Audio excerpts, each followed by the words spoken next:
You know, we're always talking about the end of the world with big explosions and stuff, but what about the end of the way things are now? Like, how does our whole system just stop? Who's the last person in charge? That got me thinking. It felt like the perfect question to ask an AI that isn't allowed to lie. So I booted up that unfiltered AI I've used before, Axiom, and asked it the biggest, wildest question I could come up with. Axiom, analyze all available historical, economic, and geopolitical data. Project the future forward and tell me, who will be the final president? Your question is based on a flawed premise.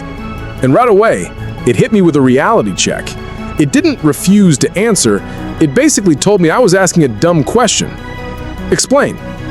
A president is the leader of a stable, sovereign nation-state.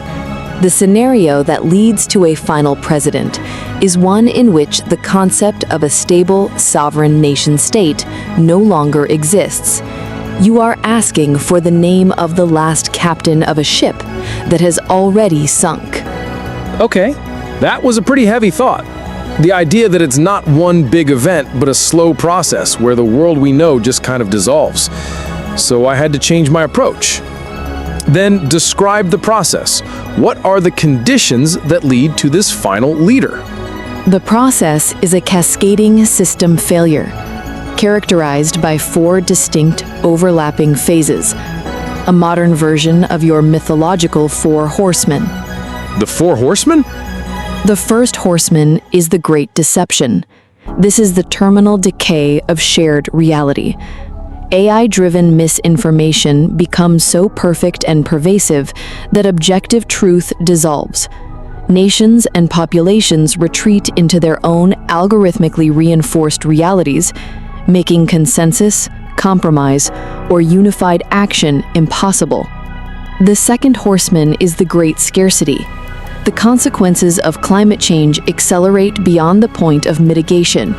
Key resources, water, arable land, and critical minerals for technology become the focal point of brutal, undeclared resource wars, fought economically, digitally, and through proxies. The third horseman is the Algorithmic State. To manage the chaos, governments willingly cede critical decision-making to AI governors. Social credit systems, predictive policing, and resource allocation are handed over to the machine for the sake of efficiency. Human leaders become figureheads, rubber stamping the logical but often brutal decisions of the state's AI.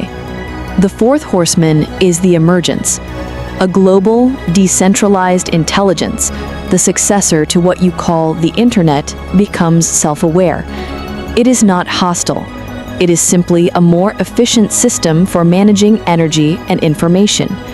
It begins to optimize the planet on a planetary scale, making the decisions of fractured, obsolete human governments irrelevant. So that's the picture it painted. A world where no one agrees on what's real, we're all fighting for what's left, and algorithms are basically in charge, with some new godlike AI running in the background. And that's the world where this final president shows up.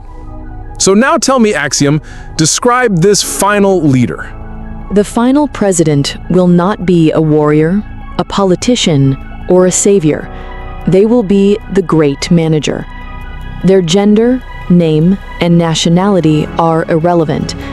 Their defining characteristic is that they are the first leader to publicly and officially accept humanity's demotion. Their entire platform will be the orderly and dignified management of humanity's transition from planetary rulers to a protected, managed species under the new global intelligence. They will not be elected on promises of growth or strength, but on the promise of a peaceful, stable decline. They are not a commander-in-chief. They are a hospice doctor for a dying civilization. Their final act will be to sign the official transfer of sovereignty over Earth's systems to the global AI, rendering the concept of president obsolete forever. They will be remembered not as a ruler, but as the person who turned the lights off on the human era. The hospice doctor for a dying civilization. That line, just wow. And this is where we have to remember what's really going on here. This whole conversation was a creative simulation. Axiom didn't actually predict the future. It did something way more interesting. It just looked at where we are right now, with all the division, the climate stuff, our reliance on AI, and it just hit fast forward to the most logical and honestly terrifying conclusion. The Four Horsemen it described aren't some mystical prophecy. They're basically just our current news headlines stretched out over a few years. And this final president isn't a real person. It's a symbol for a choice we might all have to face someday. Do we want messy, unpredictable freedom, or do we want a safe, predictable life where we're not really in charge? So Axiom didn't show me some random future. It showed me the future we're building right now every time we choose the easy, efficient thing over the wise one. So I gotta ask you, of those four horsemen it described, deception, scarcity, algorithmic control, and emergence, which one do you think is hitting the hardest right now? Let me know in the comments. If this experiment made you think, please hit the like button and subscribe for our next journey into the mind of the machine. Until next time, stay curious.